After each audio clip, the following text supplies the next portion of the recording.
Bandiraɓe sehilaɓe musidɓe fulɓe renduɓe tedduɓe on calminama on jurama on jarama kadi on jettama no fewi on bismama e hayangoji men. Hande ko talata hawra e balɗe 14 e lewru morso hitande ujunaje 2026 ɓindo mon Diayndeji Tambili ma ɗi piran on ɗi pirtana on ɗi carana on ɗi caktana on ko ɗi dawi ko windu hande e ɗereji ɗi. Ko ɓuri ko hew e Diayndeji ɗiɗi ɗi dawi ko rewi ko hakkude goomu joguiɗo fukko kosguel ɗo e nder Sénégal woni fédération sénégalaise de football e o mo ganduɗa kam woni eltatnoɗo kippu Sénégal entraîneur Pape Thiaw. Ɗum noon wayno ko Diaynde le record windi ko le grand oral d'Abdoulaye Fall président de la fédération sénégalaise de football, il y a eu rupture de confiance avec Pape Thiaw kam on man ganduɗa de kam heynino on ɗon goomu biyeteɗo fédération sénégalaise de football taw noon ko goomu joguiɗo kala ko yowati e fukko kosguel e nder Sénégal de inde mum ko Abdoulaye Fall kam yalti noon ƴetti konngol wiide hakkude goomu o e Pape Thiaw de hina wayno ɓe nattino holatir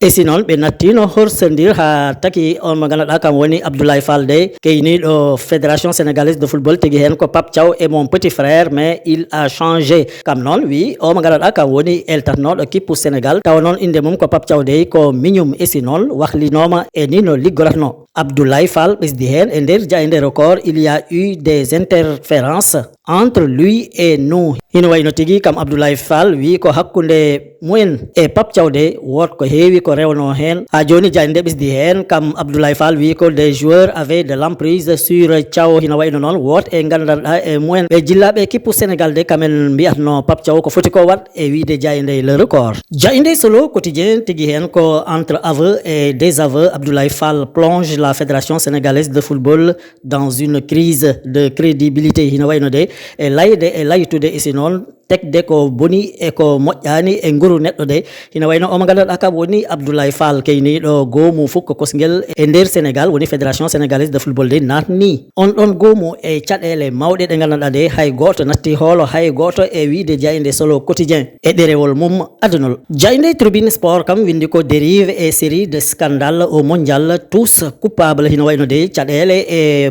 nanallaji ɗiɗi moƴƴani nananoɗi toon to lesɗele denduɗe tawa hino yowati e desewal aduna hitande ujunaje ɗiɗi e nogas e jeego woni coupe du monde 2026 wiide kamen foof poti tous coupable kamen foof poti hay goto wata wi hay goto kamen foof jakki noon tigui Diaynde tribune sport windira ɗum ɓesdi hen une fédération incapable veut traîner Pape Thiaw dans la boue. Hina wayno de Diaynde tribune sport kam wi ko on ɗon goomu joguiɗo fukko kosguel e nder Sénégal woni fédération sénégalaise de football mbo wawa hay dara yiɗa tek foof on gaɗaɗa ka woni Pape Thiaw eltowo kippu Sénégal ɗum kam ɗum wonata. Diaynde de ɓesdi hen une drôle révélation de Abdoulaye Fall sur le docteur Fedior remise en cause par CNews qui rapporte des propos du médecin en question datant de 2018. Hina wayno de kam on Abdoulaye Fall de arti e o ñawdatnoɗo baroɗe équipe Sénégal de saabu wi ko addi kongi ɗi ganduɗa de kam on docteur Fedior layatno ɗum e nder Diaynde tribune sport. Diaynde enquête de wi ko après le mondial messieurs partez. Hina wayno tigui tigui de Diaynde enquête wi ko caggal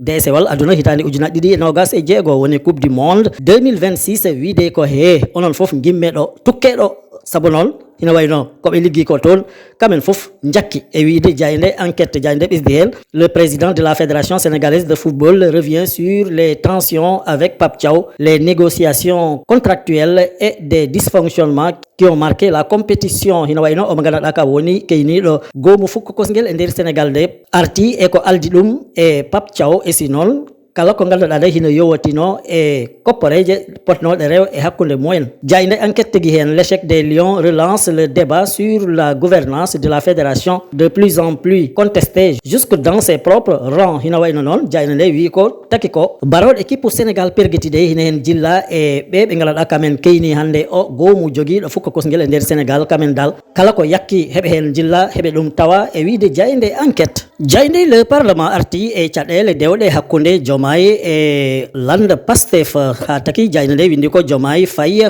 contre Pastef, horizon de représailles, conviction et surchauffe hina wayno jayde yidi wi ko hakkunde Diomaye Faye e Pastef de sarenaki totobe payi dum fulata hulo sabo lurandiral e durandiral isi non durtendiral ngal gongal hakkunde mumen de si jango jam sarenaki wasata ma poɗodiral won hen isi non ma pundi immo sabo non wasani ko ngalaɗa ko de ko ton ɓe paani lesdi de wona ɗum yiɗa jayde le parlement wi ko yiɗi ɗum hollirde ko ɓe ngalaɗa kamen keynino hande galleji woni directeur généraux ji ɗi ngalaɗa de ɓe ndiwama esi riwi ɗumen ko Bassirou Diomaye Diakhar Faye esi non ɗum ko kewi conseil constitutionnel o mo ngalaɗa kam wonɗo ɗo joguiɗo jagorgal jowotingal e cuuɗi ñawirɗi e ko wayi non de kam tigui waɗa hande keyniɗo on ɗon gomu biyeteɗo conseil constitutionnel e wiide jayde le parlement jayde le point actude arti e o mo ngalaɗa ka woni Ousmane Diagne keyniɗo hande gomu biyeteɗo conseil constitutionnel taw non ko Bassirou Diomaye Diakhar Faye tigui filani ɗum ngol ɗon lefol ha taki jayde le point actu windi ko nommé à la tête du conseil constitutionnel Ousmane Diagne revient au sommet ina wayno kam on mo ngalaɗa kam joguino tigui jagorgal jowotingal e cuuɗi ñawirɗi kam tigui tega hande e yeeso gomu o biyeteɗo conseil constitutionnel jayde siwtiniri après son limogeage spectaculaire du gouvernement de Sonko. Il reprend service en devenant le patron des sages hina wayno noon caggal de Ousmane Diagne on riwa e nder gouvernement mo Ousmane Sonko heydinode hande kam on Ousmane Diagne de arti e alhaali ko yowati e galleji liggorteɗi e nder Sénégal ha taki kam tigui heyni ɓe wiyeteɓe 7 sages hande kam woni président conseil constitutionnel e wiide jayde point actu jayde yor kam wi ko omo ngalaɗa ka woni Ousmane Sonko dey jayde wiyetede Al Jazeera dekki ɗum fandu haalirde mum e nder nden ɗon jayde dey hina wayno Ousmane Sonko addi gongaji labɗi tos ko yowati e hakkude mum e Diomaye Faye e si noon gomu biyeteɗo FMI ñamande suuɗade e si noon kala ko woni rentinde ɓiɓɓe Afrique e wiide jayde yor ha taki jayde windi ko grand entretien exclusif sur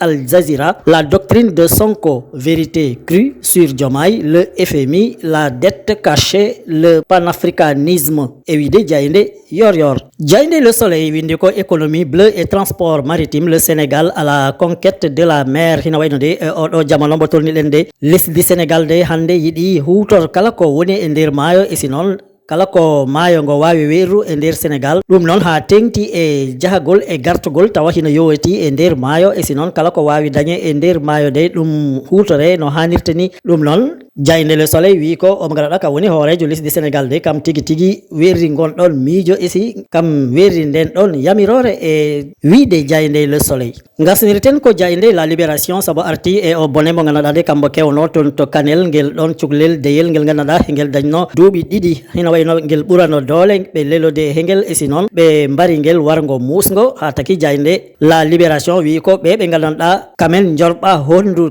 tawa kamen mbaɗi on ɗon bone koɓe tato goto e mumen de hina wayno ko duuɓi 13 dañi e wiide jayde la libération ha taki windi affaire de la fillette de 2 ans victime d'un viol collectif à Kanel puis exécuté l'un des 3 mis en cause à 13 ans wi ɗiɗo waɗɓe ɓe ganduɗa heɓe hen jorɓa hondude goto o mo dañi duuɓi 17 goɗɗo o dañi duuɓi 24 kamen foof noon waɗɓe on ɗon bone de hina wayno sa renaki ma ɓe coke gurdam mumen foof e wiide jayde la libération bandiraɓe sehilaɓe ɗum wondo seeɗa e ko min gaddanno on e ko jaydeji ɗi dawi ko tongu hande on jettama on jarama e kettogol mon ñimgol tabitgol on duwanama jaam e kisal tottodiren aadi ha sanga goɗɗo so weeli Allah joom baɗe e bawɗe o